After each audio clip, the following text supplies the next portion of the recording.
News first channel ಹಾಗೂ ಡಿಜಿಟಲ್ನಲ್ಲಿ ಜಾಹೀರಾತು ನೀಡಲು ಈ ನಂಬರ್ಗೆ ಸಂಪರ್ಕಿಸಿ. ವಿದ್ಯಾರ್ಥಿಗಳ ಭವಿಷ್ಯ ಉಜ್ವಲಿಸುವಂತಹ ಟರ್ನಿಂಗ್ ಪಾಯಿಂಟೇ ಎಸ್ಎಲ್ಸಿ ಎಕ್ಸಾಮ್. ಎಸ್ಎಲ್ಸಿ ಪರೀಕ್ಷೆ ಅನ್ನುವಂತಹ ಮಾತು ಕೇಳಿಬಂದಾಗ ಪಾಸಿಂಗ್ ಪರ್ಸೆಂಟೇಜ್ ಇಳಿಸಿ ಅನ್ನುವಂತಹ ಕೂಗು ಯಾವತ್ತೂ ರೇಸ್ನಲ್ಲಿರುತ್ತೆ. ಆದ್ರೆ ಈಗ ಶಾಲಾ ಶಿಕ್ಷಣ ಇಲಾಖೆ ಎಸ್ಎಲ್ಸಿ ಪರೀಕ್ಷೆಯ ಜೊತೆಗೆ ಪಿಯುಸಿಗೂ ಕೂಡ ಅಂಕ ಕಡಿತಕ್ಕೆ ಮುಂದಾಗಿದೆ. ಸರ್ಕಾರ ಸಾರ್ವಜನಿಕರಿಗೆ ಕೊಟ್ಟಿದ್ದಂತಹ ಆಕ್ಷೇಪಣೆ ಅವಧಿಯೂ ಮುಕ್ತಾಯ ಆಗಿದೆ. ಸದ್ಯ ಈ ಬಗ್ಗೆ ಏನೆಲ್ಲ ಚರ್ಚೆ ಆಗ್ತಾ ಇದೆ, ಡೀಟೇಲ್ಸ್ ಇಲ್ಲಿದೆ ನೋಡಿ.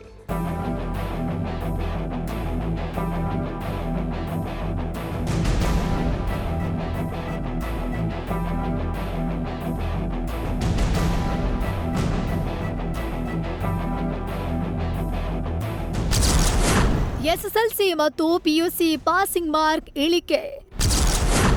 ಸರ್ಕಾರದ ನಿರ್ಧಾರಕ್ಕೆ ಪೋಷಕರಿಂದ ಬಹುಪರಾಗ್.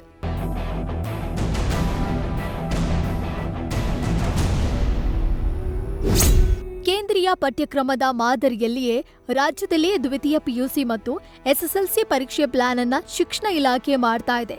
ರಾಜ್ಯ ಪಠ್ಯಕ್ರಮ ಅನುಸರಿಸುವ ಸರ್ಕಾರಿ ಅನುದಾನಿತ ಹಾಗೂ ಖಾಸಗಿ ಪದವಿ ಪೂರ್ವ ವಿದ್ಯಾರ್ಥಿಗಳು ಇನ್ಮುಂದೆ ಕೇಂದ್ರೀಯ ಪ್ರೌಢಶಿಕ್ಷಣ ಮಂಡಳಿ ಮಾದರಿಯಲ್ಲೇ ಎಸ್ಎಸ್ಎಲ್ಸಿ ಪಿಯುಸಿ ಪರೀಕ್ಷೆ ಪ್ಲಾನ್ ಮಾಡ್ತಾ ಇದೆ. ಸಿಬಿಎಸ್ಇ ಪರೀಕ್ಷೆ ಬರೆಯುವ ವಿದ್ಯಾರ್ಥಿಗಳು ಎಸ್ಎಸ್ಎಲ್ಸಿಯ ಆಂತರಿಕ ಅಂಕಗಳು ಸೇರಿ ಒಟ್ಟಾರೆ 33% ಅಂಕ ಪಡೆದರೂ ತೇರ್ಗಡೆಯಾಗ್ತಾರೆ. ಇದೀಗ ಅದೇ ಮಾದರಿ ಜಾರಿಗೆ ಮುಂದಾಗಿದ್ದು ಸದ್ಯ ಇದಕ್ಕೆ ಪರ ವಿರೋಧ ಕೇಳಿ ಬರ್ತಾ ಇದೆ. ಪೋಷಕರ ಸಂಘಟನೆಯಿಂದ ಪಾಸಿಟಿವ್ ಪ್ರತಿಕ್ರಿಯೆ ಬಂದಿದ್ದು ಆದಷ್ಟು ಬೇಗ ಸರ್ಕಾರ ಅಧಿಕೃತ ಆದೇಶ ಹೊರಡಿಸಬೇಕು ಅಂತ ಒತ್ತಾಯ ಮಾಡಿದ್ದಾರೆ.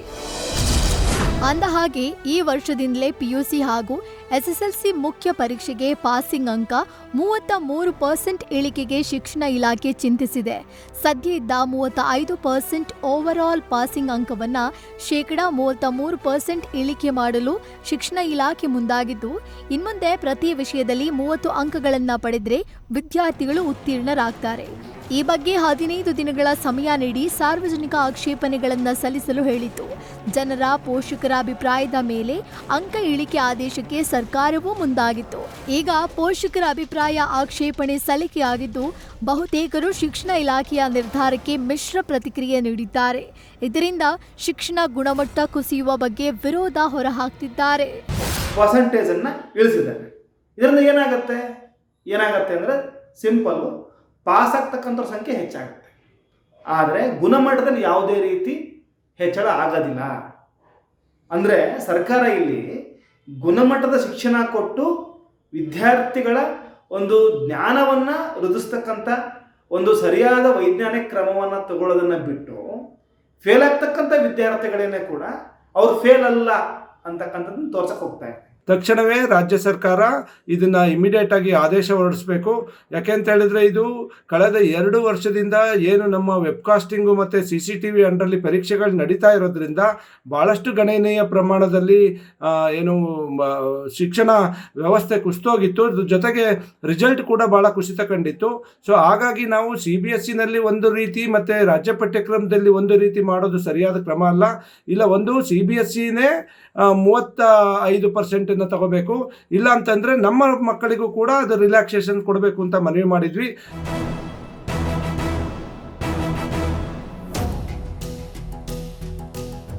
ಸರ್ಕಾರದ ನಿರ್ಧಾರಕ್ಕೆ ಪರ ವಿರೋಧ ಕೇಳಿ ಬರ್ತಾ ಇದೆ. ಪೋಷಕರು, ವಿದ್ಯಾರ್ಥಿಗಳು ಹಾಗೂ ಶಾಲೆಯ ಒಕ್ಕೂಟದಿಂದ ಮಿಶ್ರ ಅಭಿಪ್ರಾಯ ಕೇಳಿ ಬಂದಿದ್ದು ಸರ್ಕಾರ ಗೊಂದಲಕ್ಕೆ ಸಿಲುಕಿದೆ. ಸದ್ಯ ಈ ಬಗ್ಗೆ ಸಭೆ ಮೇಲೆ ಸಭೆ ನಡೆಸ್ತಾ ಇದ್ದು ಇನ್ನೊಂದು ವಾರದಲ್ಲಿ ಅಧಿಕೃತ ಆದೇಶ ಹೊರಬರಲಿದೆ. ಒಟ್ನಲ್ಲಿ ಪರೀಕ್ಷಾ ವ್ಯವಸ್ಥೆಯಲ್ಲಿ ಬದಲಾವಣೆ ಆಗಬೇಕು. ಬೇರೆ ರಾಜ್ಯಗಳಲ್ಲಿ ಇರುವಂತೆ ನಮ್ಮಲ್ಲಿಯೂ ಶೇಕಡವಾರು 33% ತರಬೇಕು ಅಂತ ಶಿಕ್ಷಣ ಇಲಾಖೆ ಈಗ ಪಾಸಿಂಗ್ ಮಾರ್ಕ್ಗಳನ್ನು ಇಳಿಕೆ ಮಾಡಿ ಆದೇಶ ಹೊರಡಿಸಿದ್ರೆ ಇದಕ್ಕೆ ರಾಜ್ಯದಲ್ಲಿ ಪರ ವಿರೋಧ ಕೇಳಿ ಬಂದಿದ್ದು ಸರ್ಕಾರ ಯಾವ ನಿರ್ಧಾರಕ್ಕೆ ಬರುತ್ತೆ ಅಂತ ಕಾದ್ ನೋಡಬೇಕಿದೆ. Pragati Shetty, news first, Bengaluru. News first ನಿರ್ಭೀತಿಯಿಂದ ನಿಮ್ಮ ಪರವಾಗಿ.